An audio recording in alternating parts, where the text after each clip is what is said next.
Vamos a compartir el siguiente mensaje llamado Jesús, nombre de perdón y gracia, y estamos precisamente en una serie que nos está sumergiendo en el Evangelio de Marcos. Y los eruditos nos dicen que el Evangelio de Marcos es un evangelio súper dinámico, es una narración que constantemente nos lleva a las acciones de Jesús en términos de milagros, pero también en mostrarnos a un Jesús que tiene autoridad como el rey prometido, pero también como aquel siervo sufriente que también tiene compasión de su pueblo. Y nos vamos a centrar en esta tarde en el pasaje de Marcos capítulo 2, versículo 1 al 12. Y vamos a dar lectura a la palabra del Señor. Estoy leyendo la Nueva Versión Internacional. Marcos capítulo 2, versículo 1 al 12. El texto dice así, ponga atención. Unos días después, cuando Jesús entró de nuevo en Capernaum, corrió la voz de que estaba en casa. Se aglomeraron tantos que ya no quedaba sitio ni siquiera frente a la puerta mientras él les predicaba la palabra. Entonces llegaron 4 hombres que le llevaban un paralítico. Como no podían acercarlo a Jesús por causa de la multitud, quitaron parte del techo encima de donde estaba Jesús. Y luego de hacer una abertura, bajaron la camilla en la que estaba acostado el paralítico. Al ver Jesús la fe de ellos, le dijo al paralítico, hijo, tus pecados quedan perdonados. Estaban allí algunos maestros de ley que pensaban, ¿por qué habla este así? Está blasfemando. ¿Quién puede perdonar pecados si no solo Dios?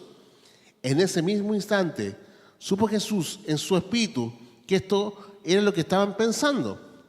¿Por qué razonan así? Les dijo, ¿qué es más fácil? ¿Decirle al paralítico, tus pecados son perdonados? ¿O decirle, levántate, toma tu camilla y anda? Pues para que sepan que el Hijo del Hombre tiene autoridad en la tierra para perdonar pecados, se dirigió entonces al paralítico y dijo, a ti te digo, levántate, toma tu camilla y vete a tu casa. Él se levantó, tomó su camilla y enseguida salió caminando a la vista de todos. Ellos se quedaron asombrados y comenzaron a alabar a Dios. Jamás habíamos visto cosa igual, decían. ¿Cuántos vinieron la semana pasada?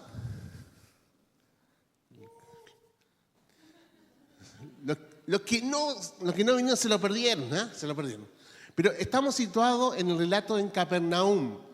Los eruditos dicen que probablemente sea la casa de Pedro, a lo cual el relato se está refiriendo. Y cuando leí esta palabra, pensaba un poquito en las obras de teatro. Así que vamos a dividir el mensaje en 3 actos. Cuando usted va a un teatro, generalmente usted tiene 3 actos, en el cual se va dividiendo precisamente lo que se va mostrando ahí en términos de interpretación artística, pero en este caso particular vamos a hacerlo con la narrativa, porque de verdad Marcos nos va a entregar un relato fascinante con respecto a lo que significa Jesús como nombre de perdón y gracia. Y en ese contexto nos vamos a lograr observar cómo hay sabrosos detalles en la narración que nos permiten entender esta profunda realidad. Así que yo quiero invitar a que nos podamos sumergir. Así que vamos a abrir la cabeza, vamos a echar a volar la imaginación, nos vamos a imaginar el cuadro. Eso es lo que nos ofrece la narrativa bíblica, empezar a imaginarnos el cuadro y obviamente poder entender lo que aquí estaba ocurriendo. Porque no es solamente un simple milagro, no es solamente un milagro extraordinario que un hombre se levante de una condición de parálisis, sino que nos enseña mucho con respecto y nos va a revelar mucho con respecto a la naturaleza de Jesús y de su ministerio en términos de perdón y gracia. Un perdón y gracia que permanecen hasta el día de hoy. Él no ha variado en nada. Él sigue actuando en las vidas de aquellos que le necesitan. Así que yo le quiero invitar a que juntos nos podamos a trabajar este mensaje en función de esta idea de 3 actos. ¿Les parece?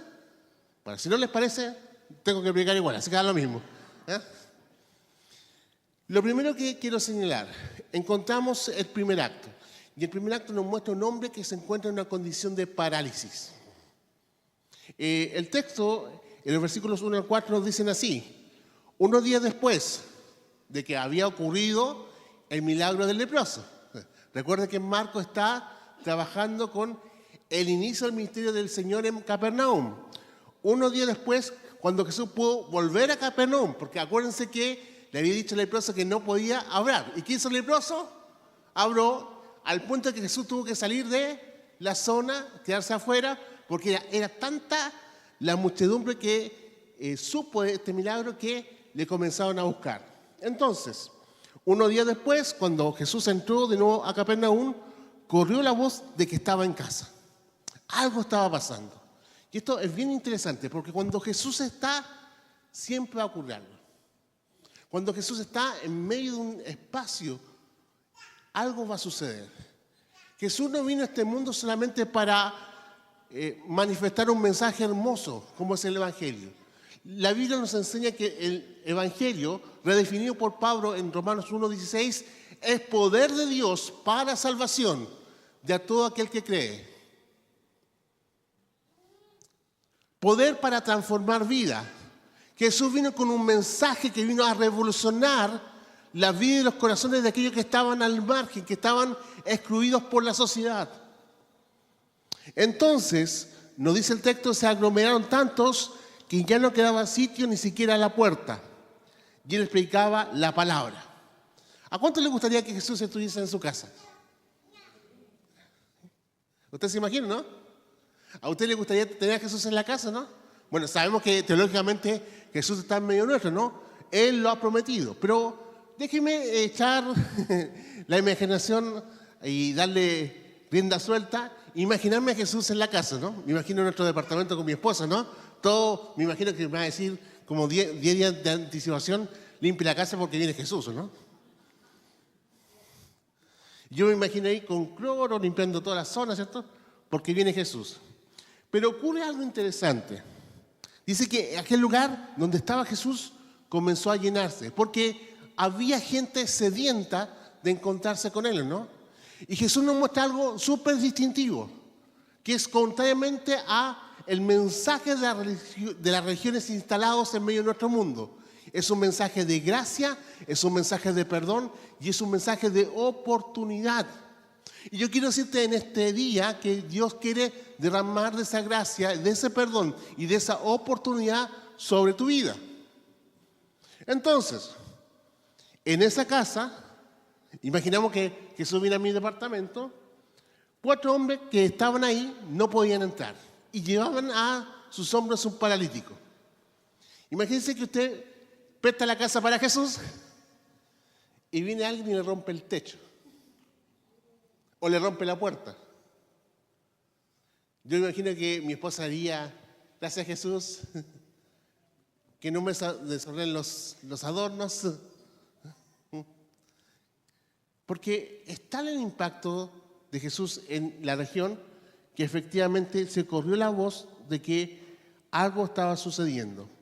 Y lo primero que podemos enfrentar en este primer acto es que Jesús siempre está a disposición para aquellos que lo necesitan. El punto es el siguiente. Encontramos que del versículo 3 en adelante se nos describe un cuadro. Y ese cuadro representa la condición humana. Ponga atención. Entonces llegaron a 4 hombres que le llevaban un paralítico. Como no podían acercarse a Jesús por causa de la multitud, quitaron parte del techo encima de donde estaba Jesús y luego de hacer una abertura, bajaron la camilla en que estaba acostado el paralítico. ¿Qué podemos decir del paralítico? No mucho. No nos dice cuánto tiempo estaba en esa condición de parálisis. No nos dice con respecto a qué pasó con su vida. Ni siquiera nos dice su edad. Podemos inferir un montón de cosas en función de lo que se está viviendo en el propio relato, se está narrando en el propio relato. Pero el paralítico va a representar algo que es inherente a todo ser humano, y es la condición de total impotencia y de exclusión cuando nos alejamos de Dios. Porque más adelante vamos a inferir en el propio relato que el problema de la parálisis no era solamente un problema físico, tenía que ver con un trasfondo de carácter espiritual. Y lo que hizo Jesús fue mostrarnos un orden con respecto a la restauración. Cuando hablamos mucho de la restauración, la gente se imagina que necesariamente Dios solamente se va a encargar de sanar, superficialmente las vías. Pero lo que el Señor hace precisamente es intervenir en aquellas áreas que necesitan precisamente el perdón y de su gracia. El paralítico nos representa a todos, por cuanto todos pecaron y están destituidos de la gloria de Dios, dice la palabra, ¿no? Tú y yo en algún momento nos hemos desviado del propósito original de Dios. Y la única manera de poder encontrarnos con Él es venir venir a los pies de Jesús para poder encontrar esperanza y perdón para cada uno de nosotros. El paralítico representa la condición humana. En el contexto particular del pasaje, es no solamente una enfermedad física, sino también un excluido de la comunidad del templo. Probablemente en esta teología retributiva que Marcos constantemente nos hace entender, es también una señal de que aquella persona había hecho algo que le había generado el castigo o el juicio de Dios. En ese sentido, el cuadro es un cuadro inicial de expectativas. Yo no sé, yo he leído varias veces este pasaje, pero del paralítico no nos dice mucho, ni siquiera nos dice si él quería ir a los pies de Jesús.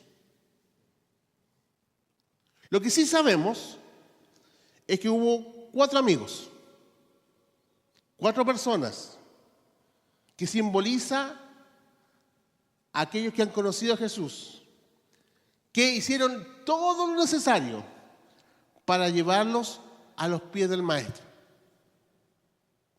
Inclusive vencer los obstáculos. Por eso es que yo te hablaba al principio de este mensaje. Si Dios te trajo hasta este lugar,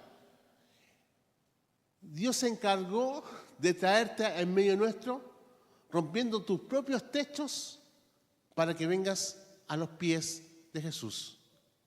Y yo no conozco cuáles son tus techos. Si son los techos de una historia triste, de una historia moralmente corrompida, de una historia traumática, pero Dios te ha traído a este lugar para que puedas venir a los pies del Maestro. Quiero decirte con mucha fuerza que Él está aquí hoy para hablarte y para también trabajar con tu corazón. La acción de estos amigos va a simbolizar la misión de aquellos que abrazamos la fe. En realidad, a sabiendas de que nosotros mismos en algún momento fuimos paralíticos, ¿o no? ¿O no? Todos pecaron. Todos estaban destituidos de la gloria de Dios. Pero en su amor y gracia, Dios nos acercó a Él. El paralítico está ahí. Yo me imagino la reacción de todos, ¿no? Rompiendo el techo, subiendo una camilla con un paralítico y bajando la camilla, ¿no? A los pies de Jesús. Y esto nos muestra este primer acto maravilloso, que lo podemos titular así, que el nombre de Jesús está disponible para todos aquellos que lo necesitan. El segundo acto, y es el acto donde encontramos con el nombre que nos transmite perdón. Lo vamos a encontrar en los versículos 5 al 7. El texto dice así: al ver la fe de ellos, al ver Jesús la fe de ellos, le dijo al paralítico: hijo, tus pecados quedan perdonados. Me quiero remitir a este versículo en particular. Ya vamos a ampliar la lectura a los versículos 6 y 7. Es interesante que este hombre venía impulsado por sus amigos para encontrar sanidad a una condición, su condición de parálisis.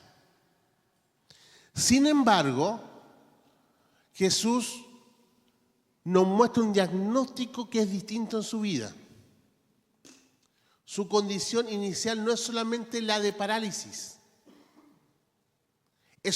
es una condición que tiene un trasfondo mayor de carácter espiritual.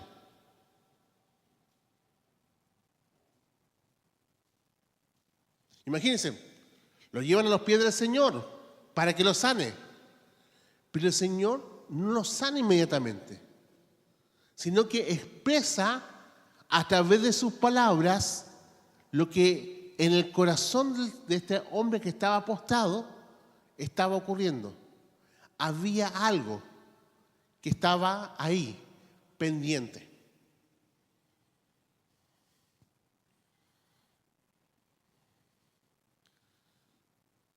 Jesús se detiene. Y me llama mucho la atención porque algo se produce en esta escena. Me imagino que en medio de todo ese alboroto de romper el techo, está este hombre a los pies de Jesús, pero se produce una especie de silencio. Y una sola frase llena todo el lugar. Hijo, nótese esta expresión tan amorosa. Hijo. Yo me imagino que cuando estaba este hombre ahí, postrado en la camilla, y al estar a los pies del maestro, en su corazón ocurrieron un montón de cosas. Déjenme imaginarme, estamos en el teatro, ¿no? Cuando estaba ahí frente a los pies de Jesús, no esperó escuchar esta palabra inicial. Hijo. Y Jesús agregó, tus pecados te son perdonados. Y esto nos va a revelar a un Jesús que vino a este mundo para mediar nuestra relación con Dios Padre, para que podamos reconciliarnos con Él. Y en este segundo acto lo que vamos a entender es que existe una necesidad en el corazón del ser humano de reencontrarse con su Creador. Y la única forma de poder reencontrarse con Él es a través del nombre de Jesús. Las palabras de Jesús no fueron palabras de condenación. Las palabras de Jesús fueron palabras de amor y también de declaración del propósito de Dios para aquella persona. En sencillas palabras, lo que está diciendo es, hijo, tú estás en esta condición de parálisis, pero lo más importante es que en este día puedas recibir el perdón del Padre. Y esto nos muestra un orden, porque para vivir la restauración de parte de Dios, lo primero que necesitamos es poder restaurar nuestra comunión, nuestra relación con el Señor, con Dios.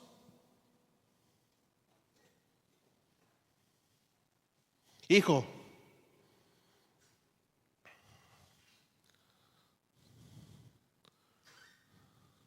tus pecados te son perdonados. ¿Te acuerdas cuando conociste al Señor? ¿Cómo llegaste a Él? Tal vez alguien simbólicamente hablando te acarrió sobre sus hombros, rompió los techos de tu incredulidad, de tu obcecación, los techos de nuestra propia corrupción, de nuestra altivez, para llevarte a los pies del Maestro. Y logra recordar lo que Jesús te dijo en ese momento. Cuando, todo lo que hemos experimentado la gracia de Dios, sabemos de dónde el Señor nos sacó. Y me viene a la memoria cuando el Señor me decía, hijo, tus pecados, estoy hablando de mi vida, tus pecados te son perdonados, ¿o no? Entonces, encontramos el primer milagro, el perdón. Siempre ponemos nuestra mirada en las señales posteriores, pero la restauración parte desde el perdón de Dios, cuando vinimos a los pies del Maestro. Este segundo cuadro es un cuadro contradictorio. Un paréntesis. Aquí comienza lo que se llaman las 5 confrontaciones de Jesús con los religiosos en el Evangelio de Marcos, que se van a dar entre los capítulos 2 y el capítulo 3. Marcos va a agrupar 5 confrontaciones que Jesús tiene con los fariseos. Y la primera va a ser esta, porque si vamos y seguimos leyendo, nos vamos a dar cuenta de que no solamente Jesús amorosamente extiende perdón sobre la vida de este hombre, sino que eso generó una confrontación. ¿Con quién? Con la religión establecida a través de lo que eran los escribas en aquel tiempo. Volvamos un poquito al texto. Al ver Jesús la fe de ellos, le dijo al paralítico: hijo, tus pecados quedan perdonados. Hasta ahí, hermoso, ¿no? Todo el relato. Sin embargo, estaban sentados allí algunos maestros de la ley que pensaban, ¿por qué habla este así? ¿Está blasfemando? ¿Quién puede perdonar pecados si no solo Dios? Yo me imaginaba que estos pensamientos, estas palabras de los escribas son como aquel pensamiento que constantemente viene a cada uno de nosotros, ¿no? Y que son el resultado de la religión establecida. En este caso, están interpelando en sus corazones la obra del Maestro. ¿Quién es este? ¿Quién es este que se atribuye la autoridad para perdonar pecados? Autoridad que solamente Dios puede tener. Y en ese contexto, Marcos nos plantea a un Jesús que está estableciendo una autoridad que proviene del corazón del Padre, su autoridad divina. Y los religiosos van a representar precisamente aquellas voces que constantemente nos van a decir que la gracia tiene un costo para nosotros. Y esto no es así. La gracia viene de Jesús, pero no tiene ningún costo para nosotros, sino la disposición de poder acercar nuestro corazón al corazón del Maestro. La declaración de Jesús es vista como blasfemia, porque reclama una autoridad divina única. Los maestros de la ley entendieron correctamente que solo Dios puede perdonar pecados, pero fallaron en reconocer que Dios mismo estaba presente en medio de ellos.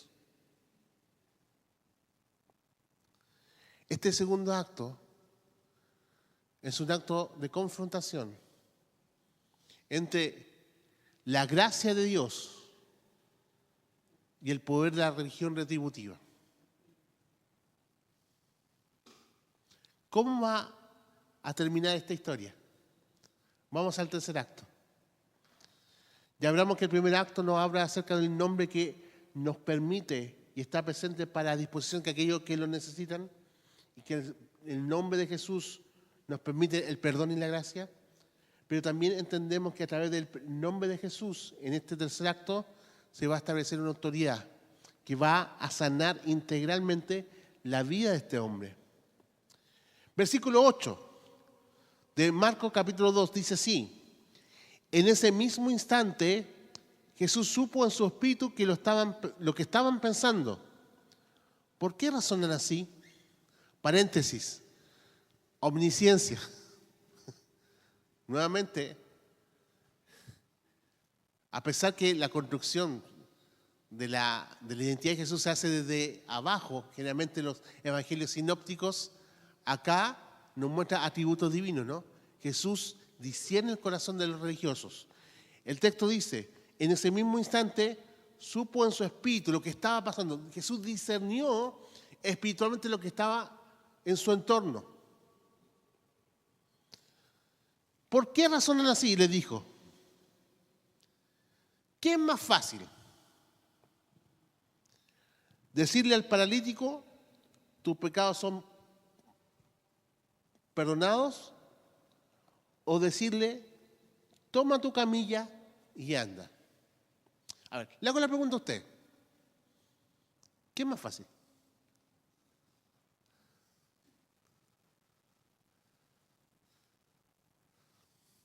¿Se recibe una apuesta?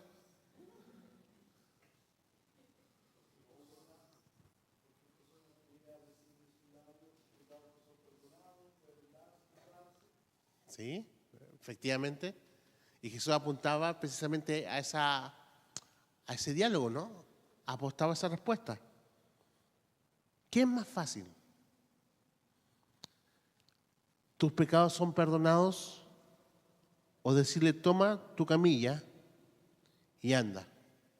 Y aquí aparece el clima de este pasaje, en el versículo 10. Pues para que sepan que el Hijo del Hombre tiene, escuche bien, tiene autoridad en la tierra para perdonar pecados, se dirigió entonces al paralítico.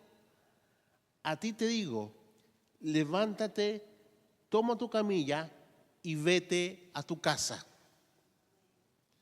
Lo voy a decir así. Vino el milagro. El paralítico tomó su camilla y se fue a su casa. Esa camilla que representaba una historia. Y lo maravilloso de esto es que la restauración de cada uno de nosotros es un testimonio de algo que pasó inicialmente, que es la gracia de Dios sobre nosotros, ¿no? Vino a ser la guinda de la torta, ¿no? La aceituna de la empanada, el helado del terremoto, del pasaje. Para que sepan, para que tengan presente, para que no lo olviden, para que lo tengan internalizado en su corazón. El Hijo del Hombre, expresión de Daniel 7, que ocupada por Jesús y constantemente replicada por Marcos, para hablarnos acerca del Mesías, del Rey prometido, tiene la autoridad para perdonar pecados, pero también tiene la autoridad para sanar y restaurar las vidas, ¿o no?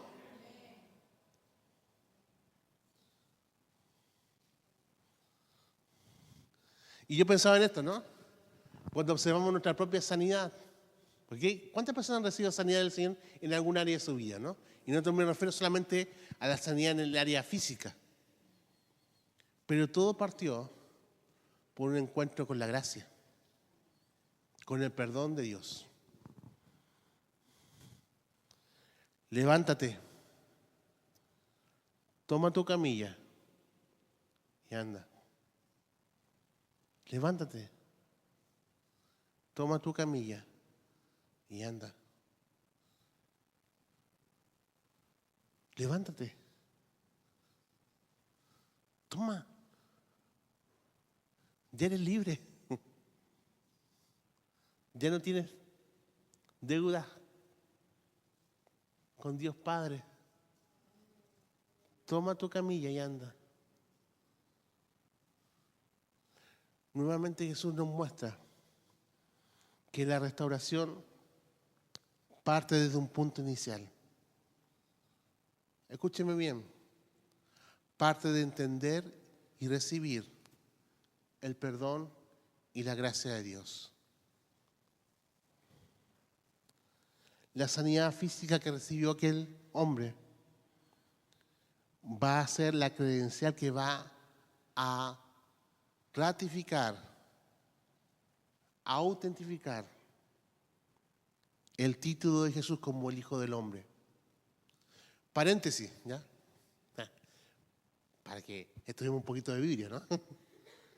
¿Por qué Jesús se llamaba el Hijo del Hombre? El Hijo del Hombre es un título apocalíptico que aparece en el libro de Daniel, capítulo 7, ¿no? Y en el periodo estaba conectado con la idea del Mesías, ¿ya? Muchas veces me hablan, no, habla acerca de la humanidad de Jesús, no tiene nada que ver, no. El Hijo del Hombre tiene que ver con ese título, y es un título del Rey que va a ejercer justicia al final de los tiempos. Y Jesús se atribuye ese nombre permanentemente. El Hijo del Hombre tiene el poder para perdonarnos y para sanarnos. No es un gurú, no es un tratamiento de autoayuda. Es aquel que derramó su sangre en la cruz del Calvario para poder acercarnos nuevamente al corazón del Padre. Y hoy está en este lugar para nuevamente expender esa gracia inagotable, gratuita para ti y para mí. ¿Alguien te trajo a este lugar? ¿Fue un Uber? No lo sé. Pero Dios permitió que estuviese en este lugar para manifestar de esa gracia. Ponte de pie, por favor.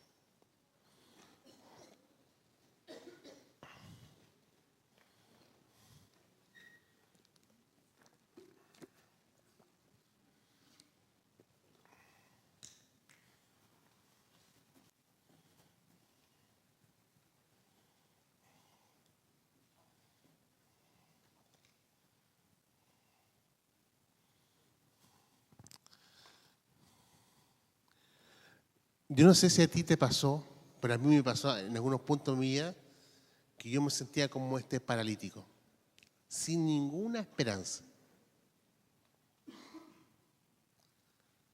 Sin embargo, por la soberanía de Dios, por su amor y su gracia, fui conducido a los pies de Cristo. Y yo quiero invitarte en esta tarde a que tú puedas cerrar tus ojitos un instante y que puedas discernir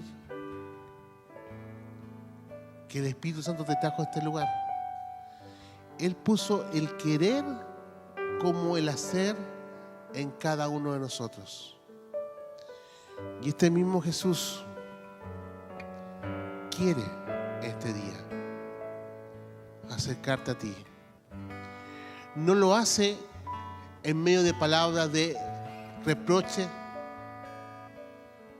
lo hace a través de una expresión maravillosa, la expresión de hijo, de hija. Y te trajo a este lugar para ponerte a cuentas con Él. Te trajo a este lugar para que a través de tu propia experiencia puedas testificar de su gracia y de su perdón. Y yo quiero hacer un llamado en esta hora. Todos aquellos que saben que necesitan de Jesús en su vida profundamente y saben que necesitan reencontrarse con Él, levanta tu mano derecha un instante simplemente para poder orar junto contigo. Dios te bendiga mucho. Dios te bendiga mucho. Su gracia está aquí hoy. Permanezca su mano levantada. ¿Va a ir alguien a orar junto contigo? Estamos en un tiempo especial. Tiempo de reconciliación.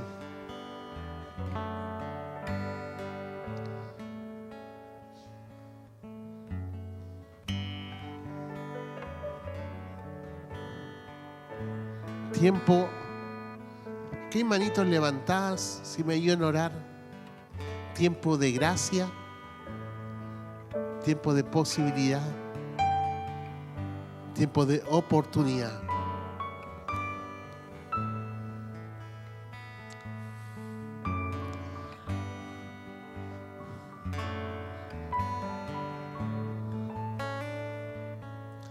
No fueron 4 amigos,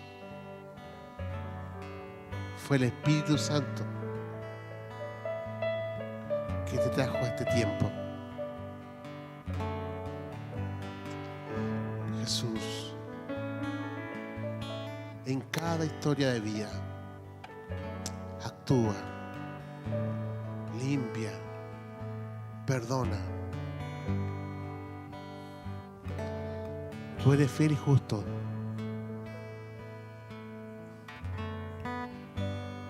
para limpiar nuestros pecados, para hacernos limpios delante de ti.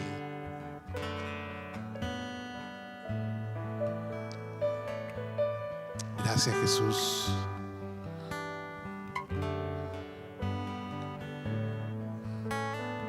Gracias, Señor.